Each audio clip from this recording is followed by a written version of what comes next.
Incredible scenes on the streets of East London after West Ham win first major trophy for 43 years, with Europa Conference League final victory over Fiorentina.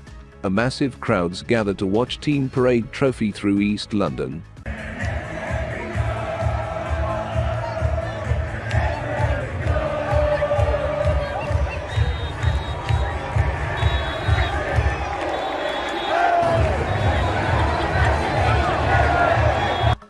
Parade started at Champions Statue on Barking Road and finished at Stratford Town Hall.